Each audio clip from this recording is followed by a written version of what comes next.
Assalamualaikum warahmatullahi wabarakatuh. Waalaikumsalam warahmatullahi wabarakatuh. Hari ini kita akan kembali belajar PKN tentang bab 2 ya.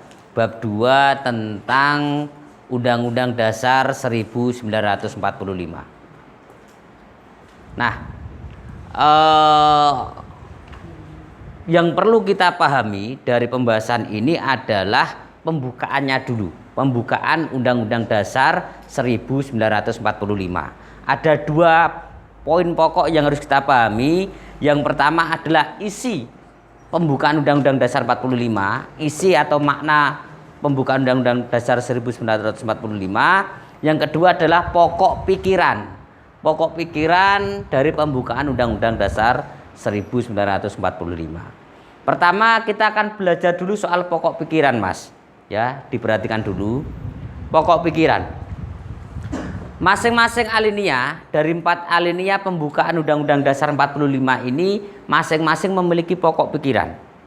Memiliki pokok pikiran yang berbeda. Kita mulai dari alinea yang pertama. Pokok pikiran alinea pertama dari pembukaan Undang-Undang Dasar 45 adalah melindungi segenap bangsa Indonesia dan tumpah darah Indonesia. Ini pokok pikirannya. Jadi alinea pertama dalam pembukaan Undang-Undang Dasar 45 berisi semacam penegasan bahwa negara Indonesia hadir, negara Indonesia diproklamirkan oleh Bapak Proklamator kita ya, melalui berbagai proses yang panjang. Salah satu tujuannya adalah untuk melindungi segenap bangsa Indonesia dan tumpah darah bangsa Indonesia. Seluruh bangsa Indonesia dan tumpah darah Indonesia wajib dilindungi oleh negara Indonesia. Itu adalah pokok pikiran alinea pertama. Kemudian pokok pikiran alinea yang kedua adalah mewujudkan keadilan bagi seluruh bangsa Indonesia. Ini hampir sama dengan dasar negara kita, Pancasila, sila yang ke-5. Mewujudkan keadilan bagi seluruh rakyat Indonesia.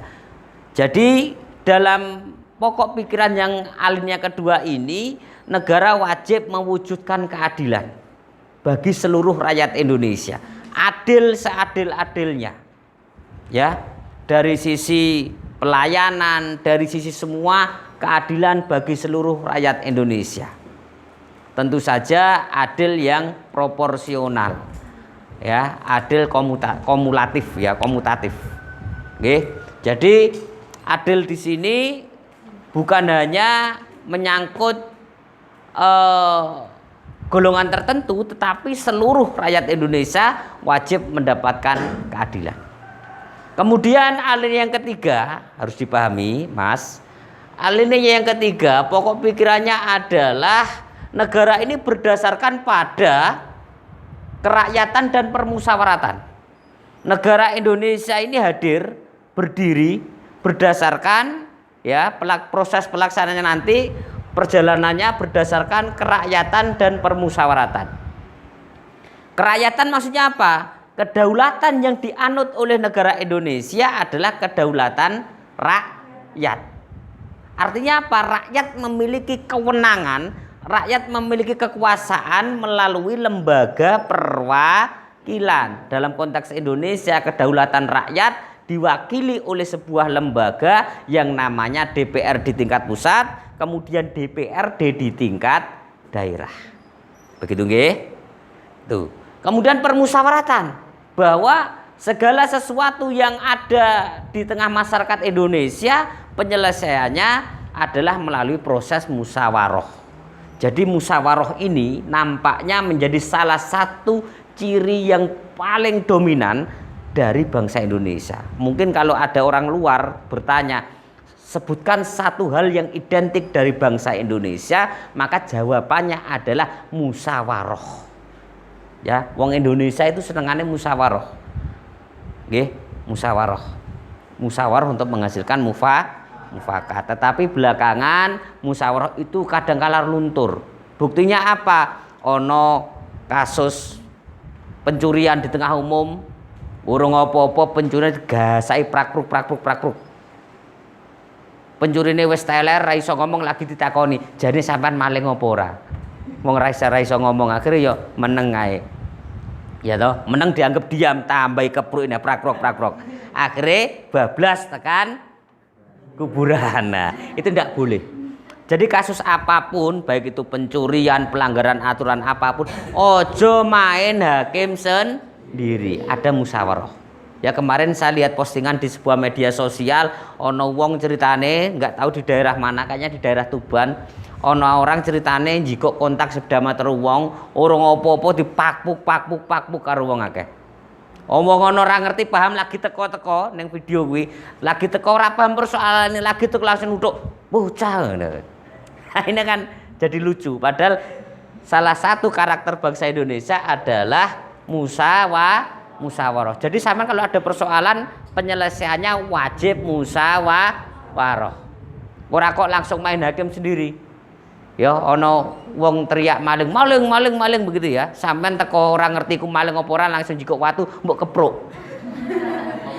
Sampean sama juga bodoh karena ikut-ikutan, ndak tahu asal muasal persoalannya. Itu ya. Sesuai dengan sila keempat ini.